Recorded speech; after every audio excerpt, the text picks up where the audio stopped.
Howdy, this is Sailor the Piper Man, Piper the Sailor Man, coming to you from the island of Puerto Rico.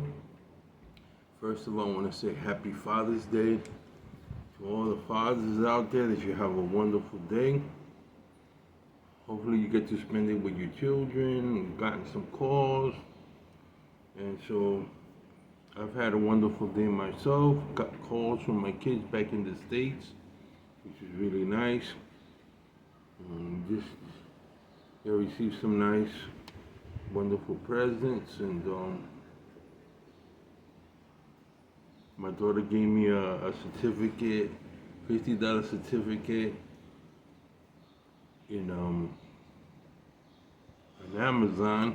And what I did immediately is John MacArthur has a Bible.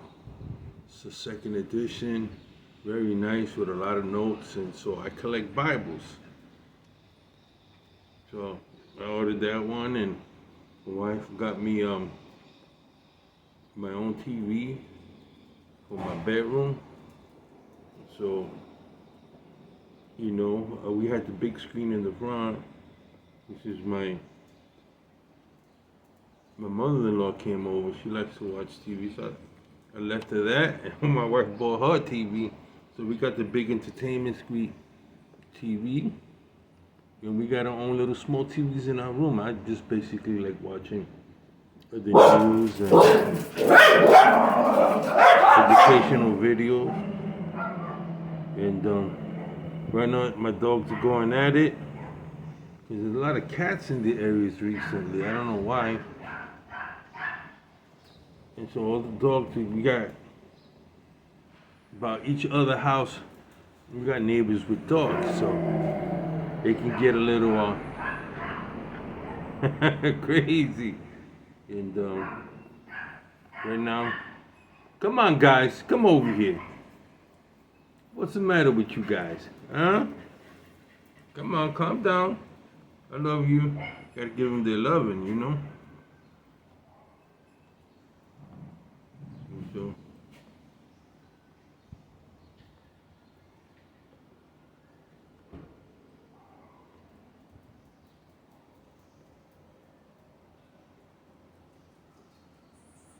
okay, just a neighbor. I hardly see her. She's a nurse and she works at night, I think. And I finally get to see my next door neighbor. She's, it's amazing. Sometimes some people are not that friendly or cordial. They don't mean anything. I got that look where people want to stay away from until they meet me. They look at me, and I'm known. I don't know how it got out that I got post-traumatic stress disorder, but my neighbors know I have it. So my neighbors, rumors rampant that I'm a nutcase. They think I'm one of those, military people to go off and start shooting them. So they're really actually, they're fearful. I'm saying hi, nice to them, but I'm my own business, and they look at me, and I'm wondering, if you're gonna stare at me, I'm gonna stare right back at you, and I look at you, and I can go right through you, So when they see me staring at them, people are very fearful these days.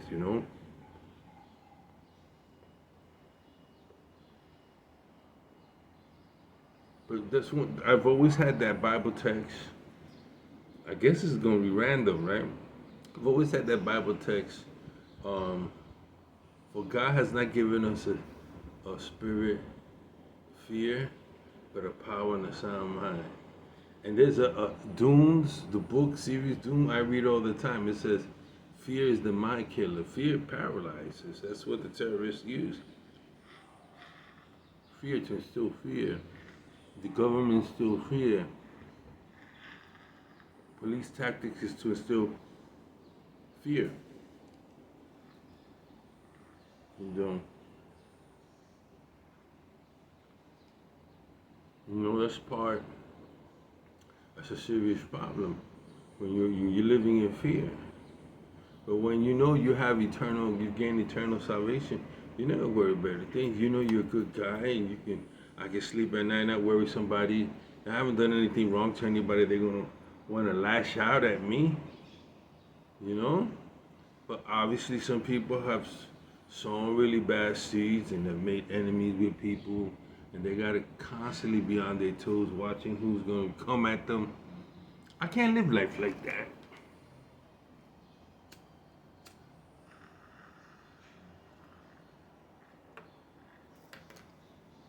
I got a problem with somebody, I talk straight to them. Hey, is there a problem between me and you? Listen, if I did I offend you, did I hurt you, did I say something to you? I like to squash you right there and then. Yo, my man, you got problems? Did I say something to offend you? What did I say? And we'll talk about it, communicate, and if I have to apologize, I apologize. If there's no need to apologize, I believe in diffusing situations. Don't let it escalate. A rumor then can become real in people's mind. You might say something and then somebody interprets it differently. I think he's after you. I think he wants to hurt you. And before you know, somebody's in their mind thinking, this dude is after you, man. You got to get him before he gets you. Or craziness, And so the person in their minds is thinking you're an enemy or thinking that you want to harm them. And then that might be the case. It usually is not the case. So what they do is they strike first.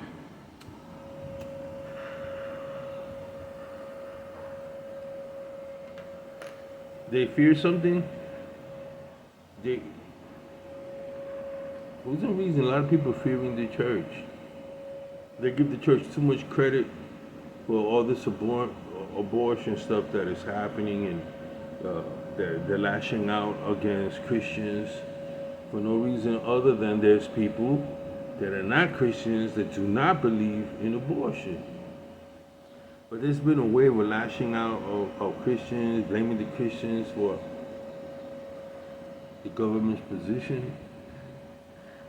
And that's not necessarily the case, They forget that there was a time in America that abortion was illegal. That most people thought abortion to be a sin.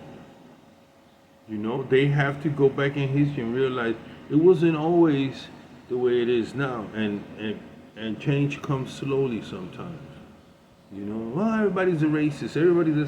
No, that's not the case. You have to give people time of accepting other people. You've been living in Idaho, for example, for most of your life, and all of a sudden there's never been your kind. All of a sudden a group of people move in, they're from another country, they move in, they got our ways, they don't talk to nobody, they don't got kids, different customs.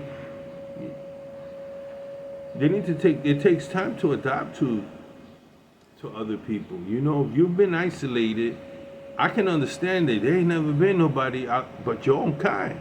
All of a sudden they're coming in, they might be rowdy, they might be loud, they might be distant. You don't know who they are. So your antennas are going to be up until there's something that happens within the community to break down the walls where you can actually meet, say hi.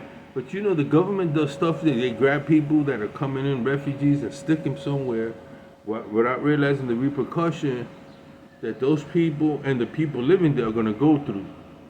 And it can end up being really bad clashes. It can be, and they expect you to die right then and there. It doesn't. That's not the reality of situations. It takes a while for a community to get used to somebody from another. Puerto Ricans, I know about that. Yeah, they're part of the U.S. But it took time. It wasn't like that in the beginning. Everybody's always perceived as a foreigner, And then it takes time, and the children have to go to school, and there comes a period where you have to integrate, but it takes time. You know, America can't expect a lot of things to change just overnight. Change your way of thinking, change your way of being. It don't happen that way. I understand. Anytime I travel west of the Mississippi, I travel to I've traveled to Santa Fe, Flagstaff, Arizona, to really isolated societies, especially in California, where a person like me, dark skinned complexion person, doesn't normally go. The small towns, I always, not anymore, I don't travel that much.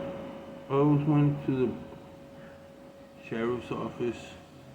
If I was going to stay a week, 2 weeks in a town, Palmsdale, Lancaster, the Valley, Antelope Valley, that area of the desert, I should check in the sheriff's office.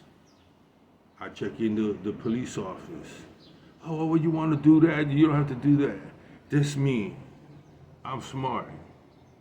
I used to always check in, show my identification, show my social security, say my name is so-and-so, I'm a veteran. I came here to visit so-and-so. If you see me walking around, you see me in the malls, you see me, you ain't never seen me, you don't know who I am. Well, I'm here, came from Puerto Rico. I came to visit, you see me around, standing, looking at something. I diffuse the situation real quick. And then I give to the local police fund. You know, I come out and I shake hands with the police officer. Yes, sir. No, sir. Miguel, I'm a medic. If you need my help for anything, you know, this is where I'm staying. And they know they passed away. You know, so and so came in. I guess his name is Santiago, and he just came in, gave us identification, told us to do a background check on him, and they found that more weird than not, you know. They found that weird. Like, I'm checking in. You know, nobody checks in to a police station. I did, and I told them why. I check in because I understand people have different ways, and I don't walk past a window or stand there and start looking around, and some lady who's fearful is making a call that there's some kind of prowler, you know, in her neighborhood. You know, I want to diffuse that. My name is so-and-so. Your police officers found out who I was. They saw me in a couple of the minor league games. Came up and talked to me. Thank you for, you know, you're a veteran. Thank you for serving. And when I go to a certain bar and I run into them, oh, you're that cat that walked into the sheriff's office. Yeah, I'm him. I'm just having a good time. So that's the way I do things. Wherever I go, I check in. I go overseas, I check in with the USO, and I check in with the embassy. I tell them I'm in town, this is my business. I'm staying at this hotel. There's nothing wrong with that. Word to the wise. Other people find that I don't want people in my business. And when you travel, it's better to have that people know where you're traveling, where you're going. You freaking disappear, nobody knows for months and months and months. You ask me, I've traveled around the world. And everywhere you go, you take precaution. And some people think the world's like America. It is not like America.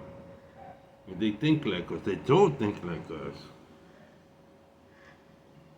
You know, you say you're American. In some places, you're a bullseye. You're a target. And everybody likes Americans. You know? So you have to know where you're going, who you're going, know the customs. You know? I don't travel with a tour guide. I usually know somebody in the country. 2 or 3 people, local, connected. Give me respect, they give me respect, no problem. You know, that's the way you gotta be. Well, like I said earlier, people are very fearful. They don't know, they're scared. All of a sudden, I go to I go to some town and I start walking around the schools. And I'm walking around the schools because I want to know what it's like, the schooling system, the hospital system. And they see me walking. They, you don't know what some people say. They can think I'm going to be an active shooter or something. You do not know what else people are thinking about. And so one thing when I walk places, I smile. I don't walk, I smile. People smile at me. I'll go into a store, smile, howdy, good morning. How you doing? This is my first time here. My name is Miguel. I came all the way from Puerto Rico to visit a good friend. This is a nice store. What's your name? Do you have peanuts? I want to buy, depending on the grocery store. I did that one time in Trader Joe's. I just walked in. Howdy, folks. How's everybody? They all looked at me like, who? Everybody. They were like, who's he? How you doing? Grab a card. This is really nice here. This is my first time here. And I'm going through the store. They were like checking me out like, who is this guy? Where this guy from? And there was a wonderful lady in the store came over and says, oh, that's so nice of you that you were able to come and say hello, friendly. And she just started talking to me. She was a talker. Talking. Yeah. Where do you come here? I said, I have friends here that live out here, Antelope Valley, and I'm thinking of coming out here and living out here for a while. I want to know what this is like. And I love Trader Joe's. Oh, well, they have this. There's other places. And da-da-da-da-da. I said, a place where I can go to a library, bookstore, health food store? That was a person. Oh, and if you want to take yoga class, here's the card. I was in, man. All them ladies were like, yeah, it's a menu man in town. He's really nice. Not that I was going to do anything, but if you're social and you're in control of your, you know how to deal with women, you know how to be nice, and you can go anywhere. They like the fact that I smoke pipe. Walking down the street smoking pipe. I kind of like that now. Around here, I'm the only one here that smokes a pipe. So when they go past my porch in the morning, I'm sitting there, got my newspaper.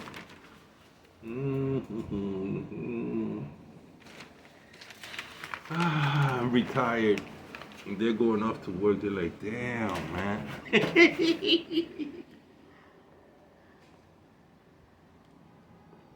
My son calls me up, Dad, how you doing? I said, I'm doing fine, son.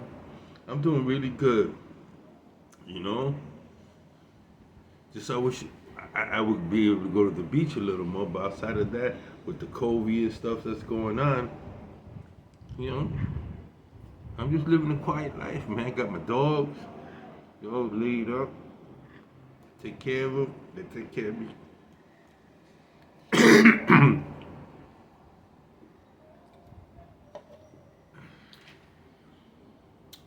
And so it's the guy, have a great day.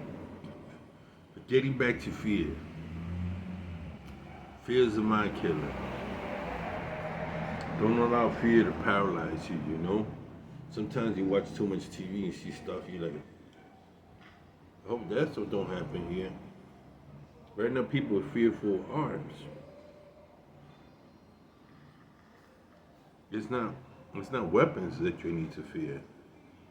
It's people. It's not the weapon. People, you don't need a gun to go into a school. You can have a hacksaw or whatever and go crazy. People you gotta watch out for. A gun is just a tool. But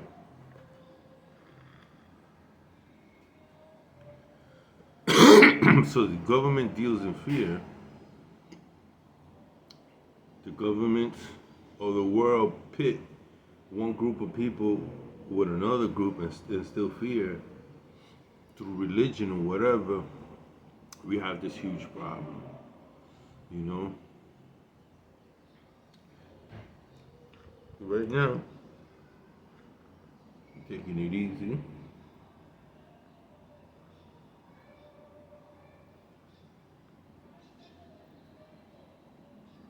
Gonna relax, probably eat a sandwich.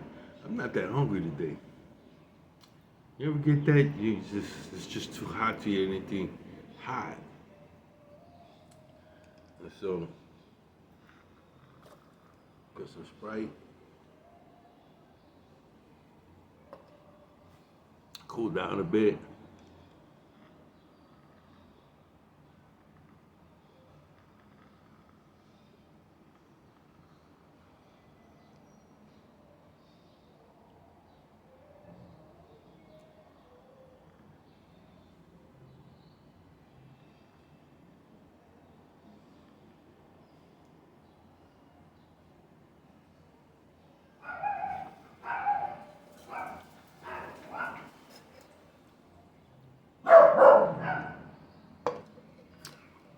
Come on now. You guys do better than that. And that's it, my folks, friends. You guys continue to have a wonderful day. This is State of the Piper Man, Piper the Sailing Man, signing off.